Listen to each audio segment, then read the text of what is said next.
And now, a thought from man. I've been waiting forever for this. I mean, this has just been 4 years in the making. And it's finally here. We finally got it. Fucking OK K.O, let's be heroes. We finally got it. It's finally here and we can watch it. Finally. Thank you so much. Thank you. Thank you.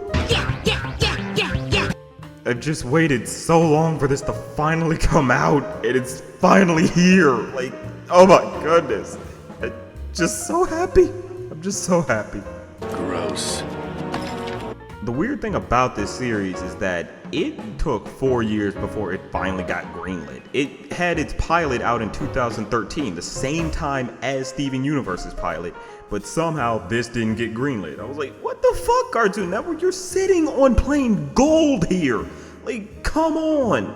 For the time being, they released a bunch of other shorts online, sort of hinting at, hey, it's not dead, it's still sort of there.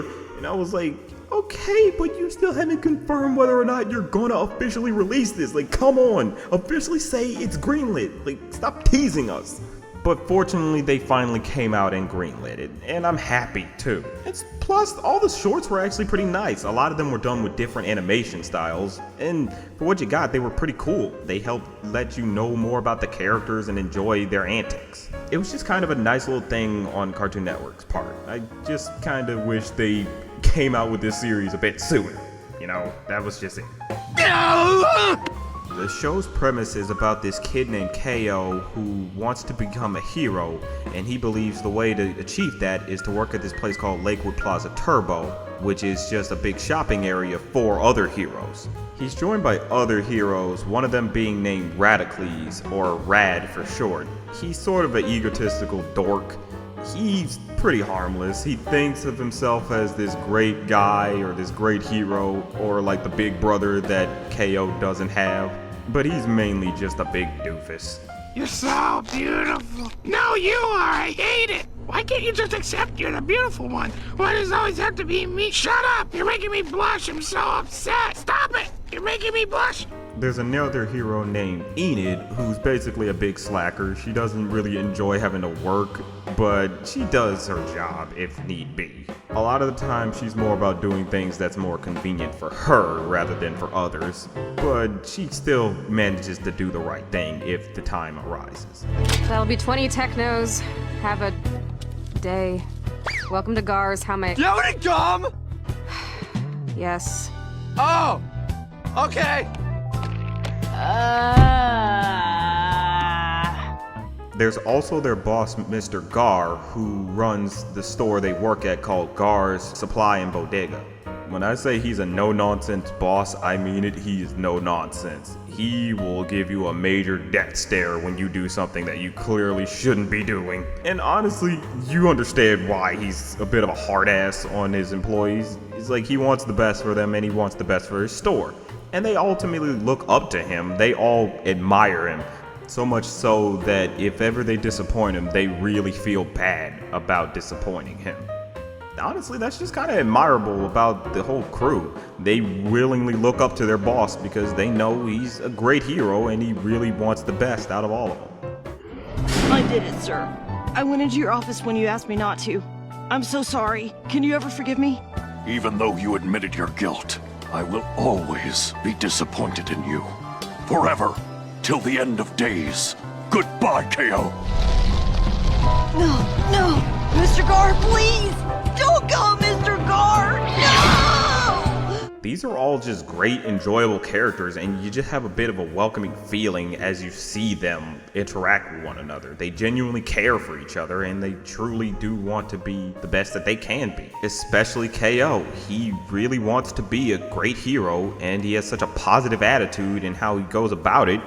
It's kind of infectious. You find yourself really pumped up. You find yourself really getting into his wants and desires.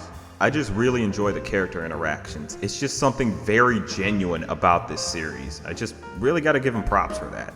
I can't become a hero right away, so I'm gonna learn how by working here at Lakewood Plaza Turbo, one step at a time. With this being a superhero show, you know it's not complete without having villains, and the villains are pretty good. They have this one villain named Boxmore, who's voiced by Jim Cummings, and he's basically doing his sinister Darkwing Duck voice. And honestly, it works here. It's pretty intimidating, but they know how to make him silly. He feels like a very important villain, but at the same time, it's like he has humanity to him in terms of just being a character. He can be very silly. He often comes up with plans that obviously wouldn't work, and it's funny when they fail on him. His reactions are often very, very funny. No! Those wretched do-gooders! Wretched do-gooders! You haven't seen the last of us! He's just a very silly villain who's just very fun to watch. He's also joined by his son Daryl, who's basically just a robot he created, who is basically just the evil minion for Boxmore. He really is just an idiot a lot of the time. Their interactions are pretty funny. Like, at one point, Boxmore just destroys him and brings out another copy of him. It's like, well, damn. He's basically your son and you just murdered him. Like in cold steel. Boxmore is just kind of a very genuine villain. He honestly reminds me of Robotnik from The Adventures of Sonic the Hedgehog. The way he acts and how he handles everything, it just feels like that character, straight up. And I just really appreciate how they did that. Hey, cool! Fire! Is this supposed to teach me, like, how friendship makes you feel? No. It's supposed to teach you never to fail me again. I deserve this. Yeah, I deserve that. But I won't fail you next time, boss! Silence. Jim Cummings isn't really the only good voice choice they got for this series. They also got Stephanie Naldoni, the voice of Kid Goku / Gohan. I mean, that was surprising. I was like, wait, that's Kid Goku. They had her for basically the pilot and all the different shorts that they had that came out for OK K.O. And honestly, I just grew to love how she played the character. Honestly, the voice cast in general is just really good. They got Ashley Birch to play Enid. She's famous from Hey Ash, What You Playin'? The creator of the show, Ian Jones-Quartey, plays Radicles, and he does a very good job. I honestly can't imagine anybody else playing Rad. Then there's Mr. Gar, who's played by David Herman. He's famous for doing Mr. Fraun from Bob's Burgers, and he does a good job as Gar, honestly. Then there's Kate Flannery, who voices Carol, K.O.'s mom. She's just great. Like, you genuinely feel like she's a great mother. She's also pretty badass. I just love K.O.'s mom. She's just cool. Just plain cool. This was just such a great voice cast that they got for this series. Granted, there's kind of one weird thing where the first 3 episodes, K.O.'s voiced by a different person named Courtney Taylor. It's kind of weird. I was honestly kind of panicking because I was like, yo, what up? Where's Stephanie Naldoni? She should be here. She should definitely be here. Come on, man. What's going on? But it just turned out, I guess they had scheduling conflicts, so she couldn't record the first 3 episodes because she comes back by the 4th episode and she's there for the rest of the time. But for the most part, the replacement they had for the first 3 episodes was still pretty good. I can't pretend like they were bad. These were just phenomenal casting choices. At this point, it's like, I can't imagine these characters with different voices. I really applaud them for what they did with these voices. Thanks. The animation, it's kind of this fun, silly, simplistic style, and it works for itself. It gives it such a unique look. It helps the show stand out more. It looks very different from any other Cartoon Network show or any other show on television. It takes a very obvious influence from anime because they have characters make big expressions or weird expressions a lot of the time. And I just kind of like that, you know? It's inspired by anime. That's just one of the many charms of the show. Granted, there is sort of a weird thing where the characters can be a bit off-model a lot of the time. That may be a bit off-putting, but honestly, it's kind of a nice charm to the series. You know, it just kind of brings the series down to a nice homey level. It doesn't feel like, oh, we're trying to be as clean cut as we possibly can, you know? It's more of a, we're rough around the edges. We're imperfect. We make a bit of mistakes. Honestly, it goes with Ian Jones-Quartey's philosophy that just because it's off-model doesn't mean it's bad. As long as you can still recognize the character as that character, it doesn't matter if it's off-model. And I actually kind of agree with that a bit. Yeah!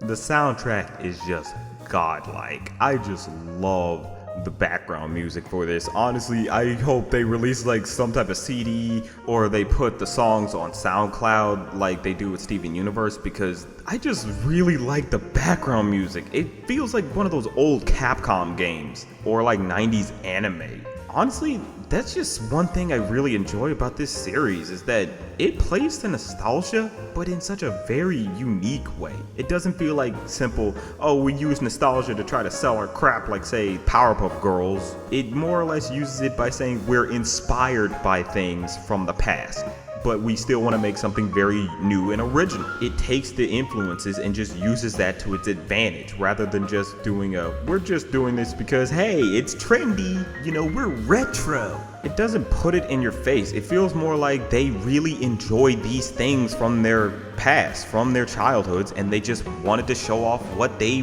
really enjoyed. I like that. They took inspiration from it and managed to make something original. It's like, why can't you do that? And that's just something a lot of shows fail to realize, how to do nostalgia right. It's like, take inspiration from the past. Don't just try to take the past and put it in the future. Like, it just doesn't work that way. And this show is just a great amalgamation of different influences. It takes influence from clearly the 80s. It takes the influence from anime, from fighting games, from RPGs, video games in general. I just like how it manages to combine all these different aspects of basically nerddom.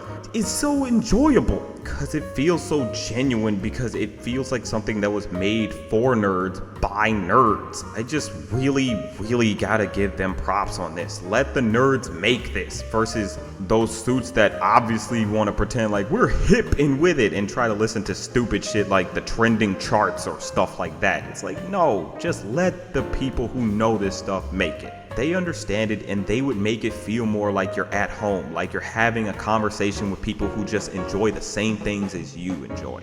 I just really like that feel of this show.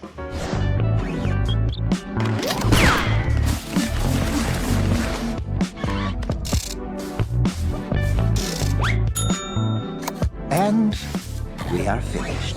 This honestly is just such a great show, and I hope it gets the proper promotion. It's very uniquely made, the voice cast is enjoyable, the character interactions is great, the humor, it's very funny. Like, I just enjoy how they do the humor on this show.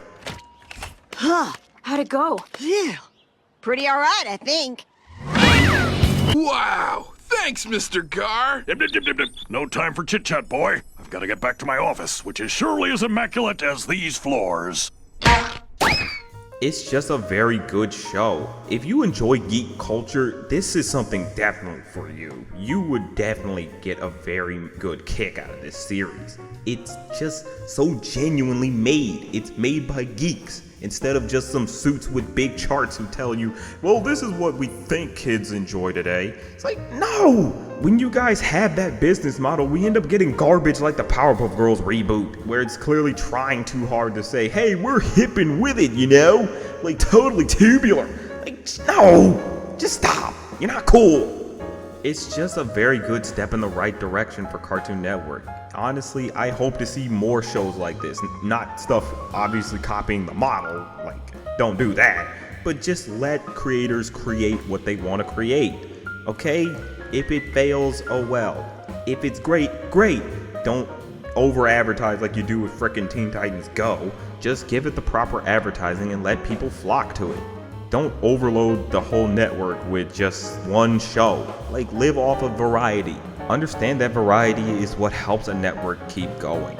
And I really do hope you give this show its proper advertising. It's still kind of weird that the first 6 episodes premiered on the CN app and video on demand. It's still kind of like, really? That's where you want to premiere the first 6 episodes? Okay.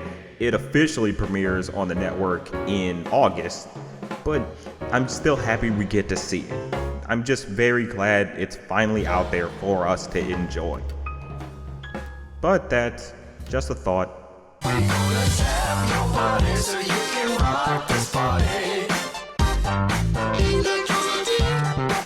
Tune in the frequency that sets your circuits free.